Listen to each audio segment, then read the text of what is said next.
ഏലത്തോട്ടത്തിന് നടുവിലുള്ള ഇതാണ് നമ്മുടെ എയർ ഫ്രെയിം ക്യാബിൻ.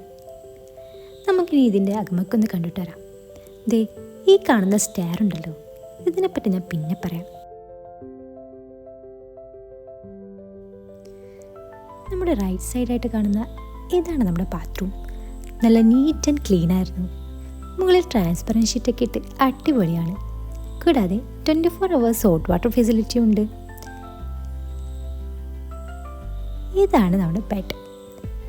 ബെഡിൻ്റെ മുന്നിലായി നല്ല വീതിയുള്ള ജനാലയായിരുന്നു.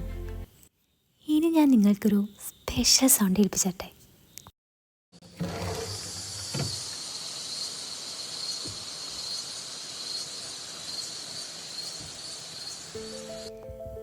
നിങ്ങൾക്കിഷ്ടമായോ?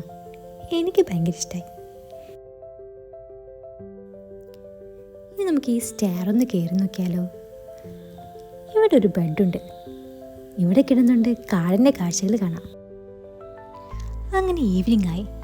ഇനി ഒരു ചായ ആവാം. ഇതാണ് ഇവിടുത്തെ ഡൈനിങ് ഏരിയ. ഇതും പ്രകൃതിയോട് ഇണങ്ങി തന്നെയാണ് ചെയ്തിരിക്കുന്നത്.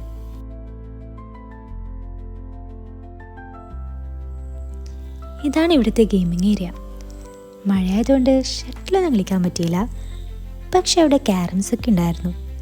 ക്യാരംസൊക്കെ കളിച്ച് ഞങ്ങൾ കുറച്ച് സമയം അവിടെ ഇരുന്നു. അന്നൊരു ഭാരത് ബന്ദ് ദിവസമായിരുന്നു. അതുകൊണ്ട് തന്നെ ബുക്ക് ചെയ്തവരൊക്കെ ക്യാൻസൽ ചെയ്തു.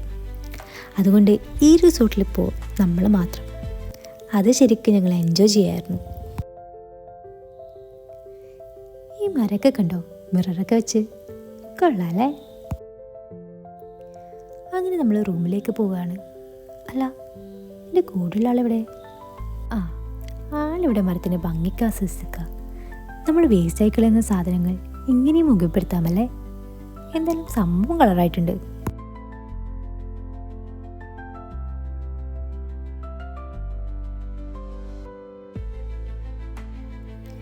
ഇതാണ് നമ്മുടെ ക്യാബിനിലേക്കുള്ള വഴി.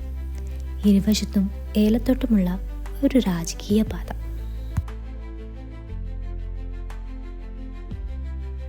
അങ്ങനെ നമ്മൾ ക്യാബിൽ തിരിച്ചെത്തി. ഇനി ഈ റിസോർട്ടിലെ രാത്രി കാഴ്ചകളുമായി നമുക്ക് അടുത്ത വീഡിയോയിലൂടെ കാണാം. അതുവരെ ബൈ.